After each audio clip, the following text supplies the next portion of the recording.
karena rasa kecewa tidak diikutsertakan pada pembahasan revisi Undang-Undang OSUS Papua.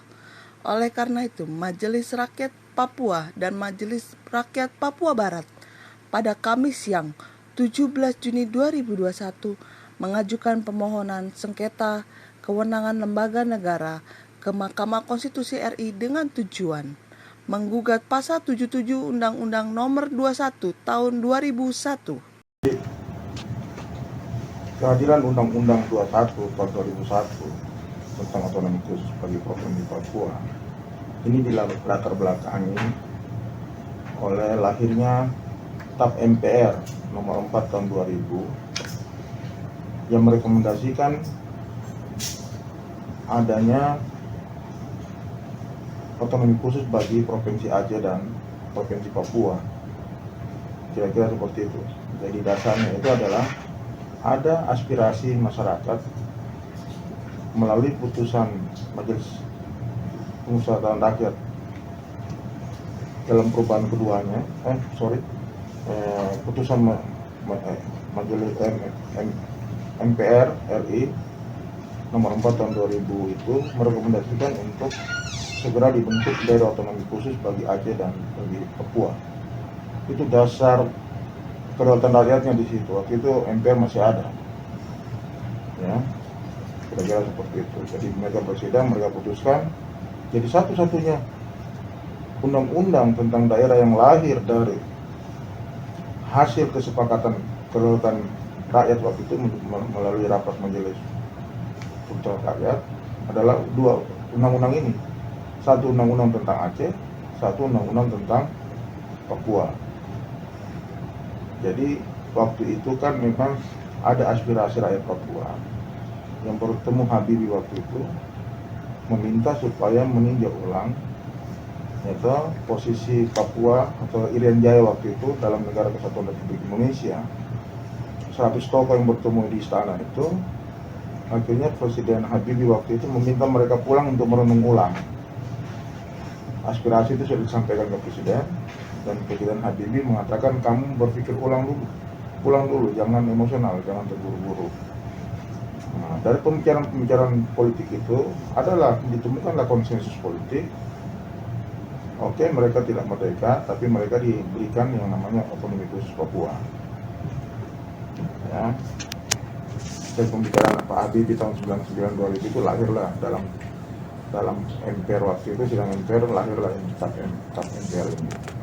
TAP MPR, sehingga dikasihlah mereka berdua ini kekhususan, satu kekhususan Aceh dan satu kekhususan Papua waktu itu yang Jaya.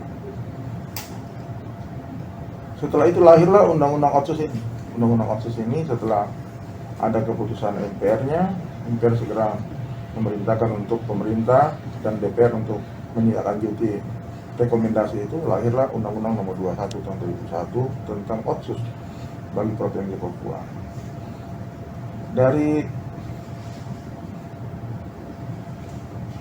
Dari undang-undang ini lahirlah 24 kekhususan.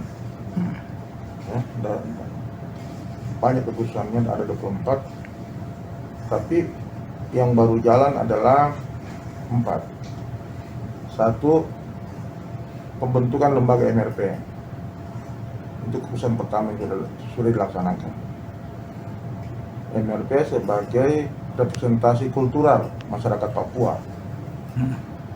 Ya, yang kedua, yang di dalamnya adalah ada keterwakilan masyarakat adat, ada keterwakilan perempuan, dan ada keterwakilan keagamaan. Yang kedua adalah Gubernur Papua orang Papua asli. Gubernur dan wakil gubernur orang Papua itu sudah dilaksanakan. Yang ketiga, ada pengangkatan 14 kursi DPRP. Jadi ada di dalam DPR provinsi ada 14 kursi yang diangkat secara langsung dengan keterwakilan 7 masyarakat wilayah adat.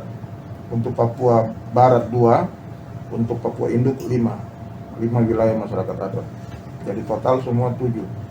Jadi di provinsi Papua Barat 2 perwakilan masyarakat adat dan 7 di 5 di Papua Induk. Berikutnya adalah dana otonomi khusus, dana otsus. Itulah 4 kebijakan atau 4 kewenangan khusus yang diberikan oleh undang-undang ini kepada pemerintah pusat. Dari 24, baru 4 ini yang jalan, 20-nya nggak jalan.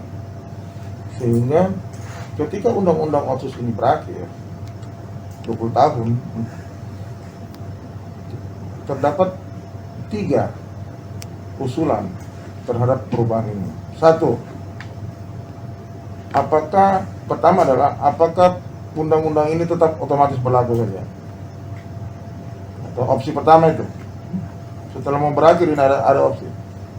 Kalau begitu ya udah, pakai undang-undang ini aja, otomatis berlaku. Kan di dalamnya menyangkut dana otsus. Karena kalau di dana otsus dalam perubahan Undang-Undang 21 itu pembatasannya dana otsus itu 20 tahun. Nah, kalau ini tidak dirubah, berarti dana otsus tidak akan cair lagi. Kalau dana otsus tidak cair lagi, itu yang mungkin dilihat persepsi oleh masyarakat atau Jakarta, Presiden, bahwa ini akan bahaya nih kalau bantuan tidak ada, masyarakat semakin hari semakin miskin, tertinggal, itu bahaya. Jadi begitu. Ya toh. Terus yang kedua adalah evaluasi secara menyeluruh. Jadi aspirasi yang berkembang di tingkat akar rumput ini melalui RDP yang dilakukan oleh 2 lembaga adat, MRP dan MRP Barat, meminta ini dievaluasi secara menyeluruh. Artinya tidak boleh hanya melanjutkan aja, tapi harus menyeluruh. Dalam kaitan dengan apa? Supaya tujuan dan target otsus yang diberikan waktu itu jalan dengan baik. Karena kan evaluasinya kan tidak jalan atau dinilai gagal. Terus yang ketiga adalah revisi terbatas. Revisi terbatas, dan saya kira konsep ini yang jalan sekarang, revisi terbatas tanpa menyerap aspirasi masyarakat Papua. Dan revisi ini adalah yang diajukan oleh pemerintah dengan 2 pasal. Ada 3 pasal sebenarnya. Pasal 1 huruf A itu bicara tentang provinsi Papua. Provinsi Papua adalah provinsi. Jadi itu pengertian diperjelas begitu. Karena mereka mau menuju kepada pembentukan daerah otonomi baru. Makanya pasal harus dirubah, pengertian provinsi Papua itu. Yang kedua, pasal 34 tentang dana otsus. Yang ketiga adalah pasal 76 tentang pemekaran wilayah daerah otonomi baru. Nah, 3 agenda yang diajukan RUU Surpres yang diajukan Presiden Indonesia, Presiden Jokowi pada bulan Desember tahun 2000 kepada DPR, usulan perubahan kedua mengenai pelaksanaan usulan perubahan kedua Undang-Undang Otsus itu hanya memasukkan 3 ini usulan terbatas. Pasal 1 huruf A, pasal 34 dan pasal 76. Kalau kita lihat di mana tarikannya, ternyata dari aspirasi rakyat yang berkembang, baik melalui Majelis Rakyat Papua Barat maupun Majelis Rakyat Papua Induk, aspirasi ini tidak ada dalam perubahan kedua ini. Sama sekali tidak ada. Ternyata kita melihat bahwa dalam perubahan kedua ini bukan aspirasi rakyat Papua, tapi aspirasinya Presiden. Ya, saya bilang Presiden dalam hal ini dia, karena dia mengajukan undang-undang ini. Ya kan? Nah, jadi aspirasinya artinya undang-undang ini bukan dari bottom up tapi top down. Oke ya. Usulan perubahan ini dilakukan oleh rakyat Papua, dapat dilakukan oleh rakyat Papua. Ya toh? Artinya apa? Kalau kita lihat semangat pembentuk undang-undang ini, kalau you mau merubah harus bottom up. Dengan ada kata rakyat di situ, semangatnya bottom up. Yang kedua, melalui MRP, melalui DPRP. MRP di sini sebagai apa? lembaga aspirasi keterwakilan representasi kultural orang Papua. Ya toh, aspirasinya apa di situ? Masyarakat adat, keagamaan, dan perempuan. Terus DPRP apa? Lembaga aspirasi di bidang aspirasi politik. Jadi ini intinya adalah aspirasi ini harus melalui dari dua mereka itu, baik yang sifatnya keterwakilan perempuan, agama, dan masyarakat adat maupun aspirasi politik anak-anak Papua, orang asli Papua.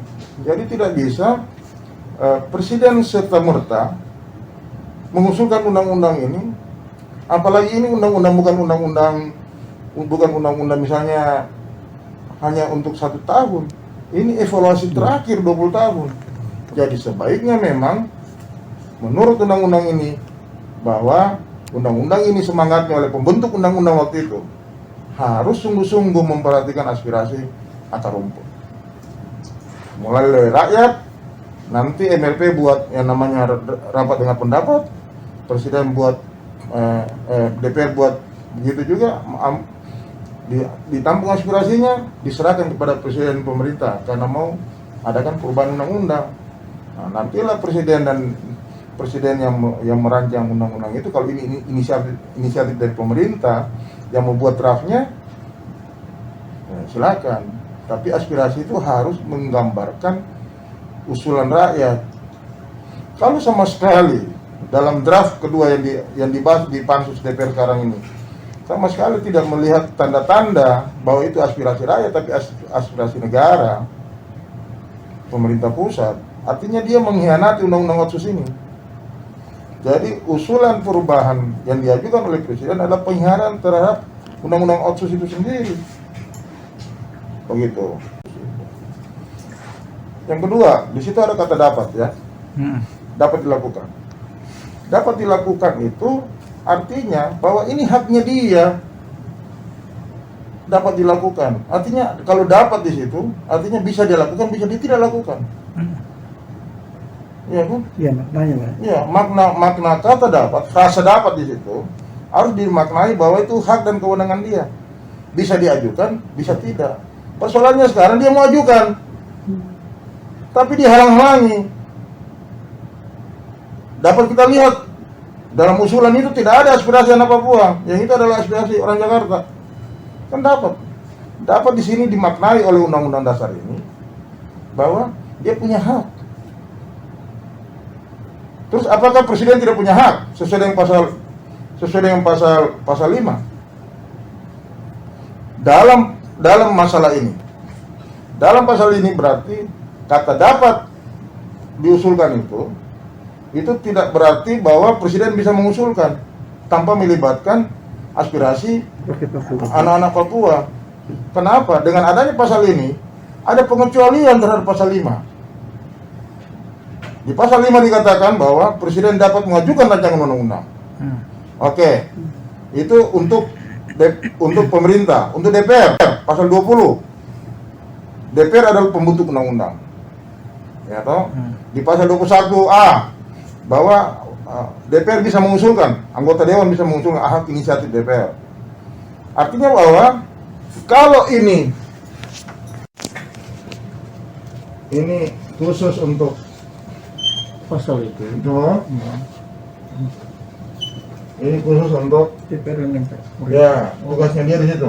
Sudah dirumuskan usulan perubahannya, bisa diserahkan ke DPR sebagai pembentuk undang-undang untuk dibahas. Bisa diserahkan ke pemerintah, pasal 5 dan pasal 20. Pasal 5 untuk pemerintah, pasal 20 untuk DPR. Begitu masalah rakyat Papua Barat. Ini hasil ini aspirasi orang asli Papua. Ini dari MRP Barat. Ini MRP. Pandangan Majelis tentang Perubahan. Ini sudah ada dari MRP. Jadi ini Barat ini ada. Sudah ada mereka bukan tidak siap, mereka sudah siapkan tim pansusnya, jadi mereka sudah bentuk tim pansus.